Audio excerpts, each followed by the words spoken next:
Hey friends, Mark Holmes here with Your boy E2blu.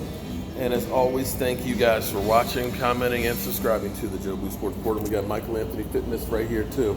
Of course, I don't have my tripod and stuff. We just finished up with the CSA show, and what were your thoughts about the show, man? It was pretty good, man. We got to see all the greats. Randy White was funny as hell. Oh my God! You know what? If we hadn't been in such a hurry to go to the other guys, we probably could have still been over there talking to them. Well, no, we had people waiting behind us, so we didn't want to be here. Yeah, but he was cool, you know. But I encourage you to watch the video because I started asking him a few questions, slip a few in there, about Cowboys versus Redskins rivalry, and it gives you a little insight because football has evolved with free agency. And don't get me wrong, when I see some of these players that aren't much older than I am and see how their body is and their mental faculties and stuff, you got to understand that taking football is like hell. Working in the asbestos factory. Yeah. You are taking years off your life. So I don't look down upon guys wanting to get paid because the owners are getting paid. And whether they're paying the player or not, the owners are still getting paid a whole lot of money. And I don't see too many NFL players that spending $350 million on a yacht. I just don't. But be that as it may, I had a thought in here. What Tony Dorsett? Pro Football Fund. Well, Or was Tony Dorsett? Tony Dorsett. Well, and that's another thing too. Like Tony Dorsett, it was really good seeing him too. He actually, you'll see the video on Mark's channel. it's uploaded now. It's just It's slow. uploaded now. Yeah, he had the. He's got the football guy. The football guy He has has the the football football guy. He's like, I got one of those too. He's like, yeah, I stole it from you. He's cool people though. So when you go home, Dorsett, it ain't gonna be because Mark got it. It has now got your signature on it. No. That's cool. And we're gonna slide it back in there when you go to sleep. That's cool. No. Nah, just kidding. Maybe that's why the police were. No, the police were walking him over. I'm like, I didn't do it. They're like, sure you did. We didn't see it. We didn't see it. No. I did. Last time, like, I did. It's like I did. Yeah, it's like maybe I shouldn't joke around with the popo like that. No, they're cool people. Though. But it's nice to meet these guys, and for the most part, most of them are really Randy cool White. people. Randy White was He good. was cool. But his arms are still huge. I was like, damn. I think he's just built like that. You know, the way he, it might be that monster gene in him. yeah. But What did he say? Mark was like, "Oh, you like to go out there and play?" He's like, "No, I ain't." What? No, right? No, I but ain't. he's got that rasp. No, I ain't. In fact, I'm going to cut that clip and use it on the studio because that was incredible. That was His ass a drop. That was No, a I ain't. great experience. And then seeing a lot of the fans and stuff. was we had, cool. the thing is, it's cool because we have people from New Jersey, Pennsylvania, I think one West person was from Virginia, Hagerstown. Maryland. Yeah, all over trying to come out. And that's the thing about football that I hate to say that the owners lose sight of as they keep nickel and diming us for money is a lot of the little fans out there that really give everything for football and that are truly fans of the game. And this is one of those opportunities where you kind of get close to the players and stuff. And that's one of the reasons why I like doing this too, is to try and share this experience because everybody's got the opportunity to have an autograph signing show close to you. And see, the good thing about the autograph signing show, some of these players hang around after. Most of the legends, they go home. Didn't they realize go right DJ over there. Metcalf was sitting right over there. DJ Metcalf that just got drafted to the Seattle Seahawks. When I walked in, I was like, that guy looks familiar, but I was like, I can't put the face. But it was DJ Metcalf, so that's kind of cool. And we forget that these are like, right. But we forget that they're regular people too. Regular people. So I was talking about this whole thing of a great video on your channel whenever you get out. I'm uploading. Did you get a splice together? I used the better of the two. Well, we were talking. The one with Dorsett on. While we're waiting to go up to see, was it Randy White? No, Tony Dorsett. Or Dorset? Dorsett. Yeah. We were talking to just a random fan who was there just looking at us. The Eagle fan. Well, no, we thought he was a confused Eagle fan. He had a green hat on and looked like an eagle on it. But But he was like, no, that's my college. Yeah. But I just started to ask him a couple questions about his thoughts about our quarterback and things. And as we go through and we hear the stuff from Pro Football Focus, it just seems like people are looking for a reason to not believe in Dak as opposed to believe in him. And I don't know if that makes any sense or not. Okay, do Does it seem like people are not willing Yes, to it give is. Dak any benefit of the doubt? It's like people are looking for a reason to say he sucks, as opposed to saying, well, here's the good things about it. First of all, He plays for the Dallas name me Cowboys. how many quarterbacks that came into the league that weren't first round picks, that weren't expected to do anything for their team, to come and start for a team their first year, not really ready. Replacing a legend. Replacing a great quarterback like Tony Romo, and do what he has done. Not to mention the fact that. But then that's the way we look at it. But other people will say he already had a ready-built team for him. He just walked right into it and just didn't. Just had to be a bus driver. Then what about 15? Okay, just What like about 15? 15. It's about as close as you get. Because if your argument, 14. No, 15. 2015. Because if 2015. your argument is that anybody could have done that, then how come Matt Castle, Kellen Moore, and Brandon Wheaton couldn't win but one game 15. That's what with I'm that saying. same team? But and that's what bothers me The only because. difference is Zeke. That's the only But difference on here's that the thing. offense. But hold on. But Because Zeke wasn't there at 15. That's Yeah, the but here's the thing. We were fourth in rushing football in 2015. Fourth. Okay? And still couldn't Still had do the it. same offensive line. That was in better shape. But the thing It was, was the last 2 years. some weeks we were one game out of winning the division. Some weeks, in 15. And on top of that, and I want you to think about this. That year, our division was pathetic. the Redskins won. The Redskins won it By not default. because they were a good team, it was by default because the Eagles, the Giants, and the Cowboys all had losing records in our division. It was just kind of like somebody got to win it, so it was the Redskins. Yeah. So you're talking about a down year with you got nothing.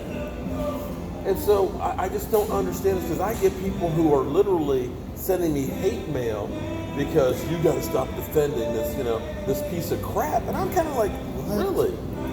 Because I look at, say, the Arizona Cardinals who drafted Josh Rosen last year. Okay. Wait, what about their And then- ass quarterback? Well, and then ended up drafting Kyler Murray, who decided I'm not taking pictures with people after people had already paid for it today. That's right. Okay, so it was First of all, I like, thought that was very Especially unclassy of him to do that. so Deion Sanders took pictures. If you pay for it. See, yeah. No. If That's you not paid what- for a picture, let you take a picture, but you want to take pictures up front when you were signing. So at least he could at least take the pictures. well, again, that's not my beef. But when you look at them, think how many quarterbacks that they have gone through in St. Louis. I mean, in Arizona. They tried, drafting Jake Plummer. They went ahead and they signed. Jake Plummer. Yeah, remember Jake Took Plummer? up Plummer. Wow. But they Jake signed. the Snake Plumber. They signed Sam Bradford at Post Eagles in Minnesota. For- Okay, that's for- how desperate they for were. 3 games, $20 million for They 3 had games. who else did they have there that was a stiff? The one that just went to Miami. No, before Stanton? Drew Stanton? Drew Stanton. Didn't they have the guy that the Eagles had drafted before Nick Foles? I know who you're talking about. Oh, but they've gone literally through quarterback after quarterback. Not Chase Daniels. Oh What man, was that dude's name? he was a high draft pick for him too. He was there when McNugget was there, and they thought he was going to. They thought he was going to be something. And so if you're a team like that, if you're a team that's like that, and you look at that quarterback situation, and you go from Tony Romo to Dak Prescott, and it only costs you a 4th round pick, they'd be like, damn. And not to mention that Dak was handicapped by the trash play calling and running. Oh, yeah. And still was able to make it to the And still was playoffs. able to make it to the playoffs. That his rookie year. We dodged. You know how many bullets we dodged in the draft with him? Because we tried to trade up for Paxton Lynch, right? But it just ended up. Glad we didn't get him. But no, but ended up originally being we wanted Denver, Wentz. ended up giving a 1 round No, higher no. draft pick on the So- second. But Originally then we wanted Carson Wentz. But then we wanted Connor Cook too.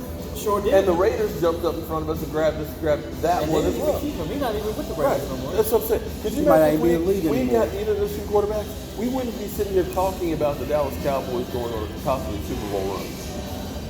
So question, y'all. What is Connor Cook and Paxton Lynch. Lynch doing right now? I'll wait.